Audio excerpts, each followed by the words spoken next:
decent amount of weight on the index. But let's move on and talk about earnings. We have Capri Global, the first corporate on our radar, reported numbers. It was a mixed quarter where we did see strong disbursement growth, strong AUM growth, definitely coming in their loan portfolio. They started a car loan business as well, but there was high OPEX too.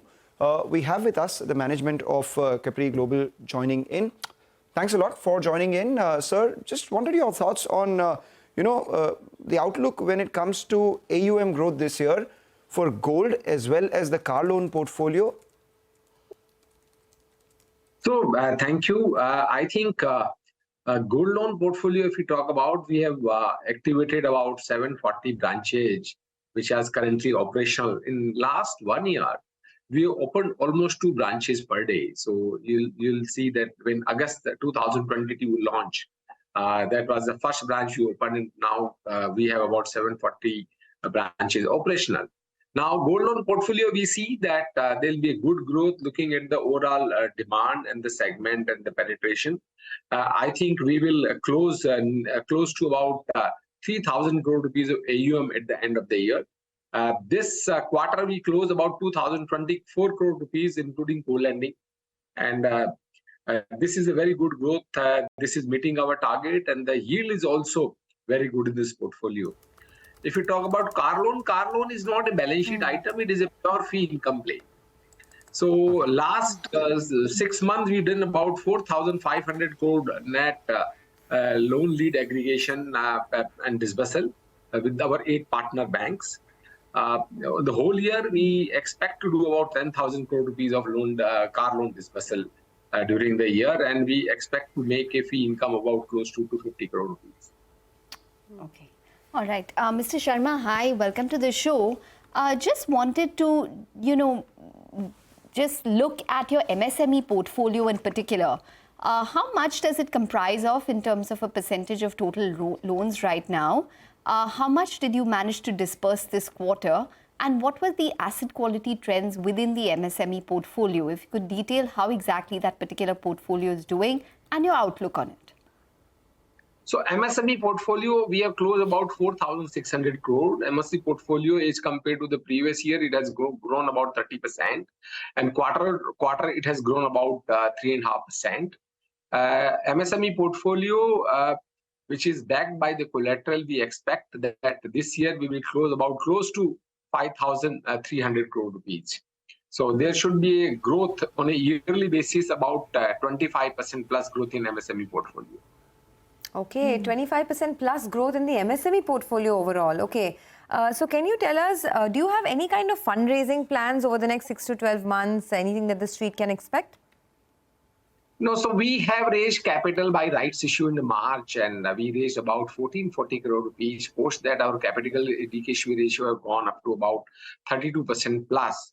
So there's adequate capital available, and we don't have any plan to raise. In fact, company do not require capital as such for next 12 months at least. All right. Okay. No capital growth requirement for the next 12 months. I was looking at a couple of things. Your yields on advances are down from 15.7% to around 15.6%. Cost of funds in the same period are up from 8.7% to 8.9%. So that explains the compression that we're seeing on your spreads and NIMs. Could you give us a sense of where this will be by the end of this year? And what about asset quality? Yes, you are lending, but the question is, are you recovering the money back? Your guidance on both asset quality and spreads and NIMs.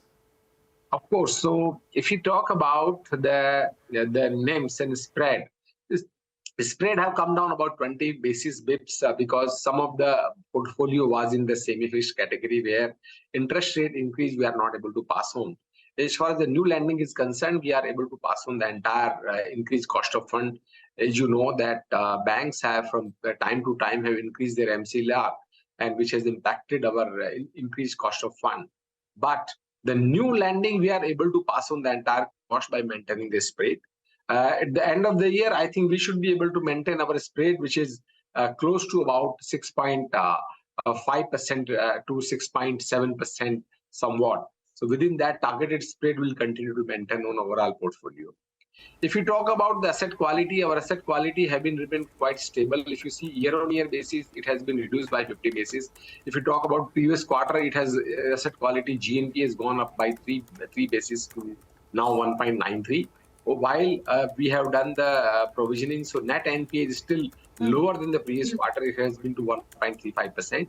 I don't expect that any surprises in the asset quality, keeping in mind the good collection efficiency and the traction we are seeing on the ground. Okay. All right. Fair enough. That point is taken with regards to, the spreads as well as what you are seeing on the ground. But just quickly, Mr. Sharma, I wanted your thoughts on what happened in the construction finance segment this time. There was some amount of impact with regards to foreclosure of higher yield loans and competitive incremental yields, which basically led to a decline. Can you explain to us what took place in the construction finance segment, whether there are any kind of headwinds you're facing within any of the other segments, such as gold loans, construction finance, housing finance? You seem quite bullish on your MSME portfolio, but what about the others? So construction finance will also grow in line with the overall portfolio. I think construction finance also will increase about 25%. There's a good traction of the demand, and not only demand of the loan credit side, but there is a good demand on the moving the inventory and the sale of the booking and the ready-made apartment. So I think there's a good demand across all the segment we operate in, across all geography in the construction finance. Construction finance, we have grown last quarter to this quarter about 5%. On a year-on-year basis, we have grown to about 44%. So there's a good, 23%. So there's a good growth happening in construction finance, and we in fact keep construction finance growth not going beyond 25% as a strategy. Is we given to our banks and rating agencies. We'll keep that growth in that restricted to that point, and be more focused on the retail side. Okay. Can you help us with what the outlook is as far as auto loans are concerned? What kind of growth are you looking at in that segment? And also on gold loans, where you have a focus area, what kind of growth are you expecting there? So since the gold loan is a new segment, and gold loan, I think, as I said, we will close this year to about 3,000 crore of AUM. And we will achieve closer to about 4.5 to 5 crore rupees per branch AUM.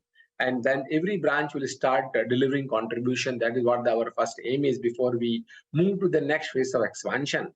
So gold loan, we are quite bullish. It gives a number of customers to our portfolio. Currently, we have about 225,000 plus customers in the gold loan, which by year end, it should cross about 3 lakh customers, to whom we are able to cross-sell to insurance, to MSME, to home loan. The overall strategy is, once we have a customer base about 300,000 plus, we should be able to sell the other cross-sell product like insurance and home loan and MSME loan, and that should reduce our overall acquisition cost.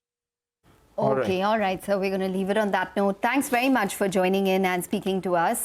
So that is the management of Capri Global talking to us. Those are the Adani Wilmar numbers on your screen. Revenue is down around 13%. The EBITDA has fallen quite sharply, down around 43% on a year-on-year basis. But talking about numbers.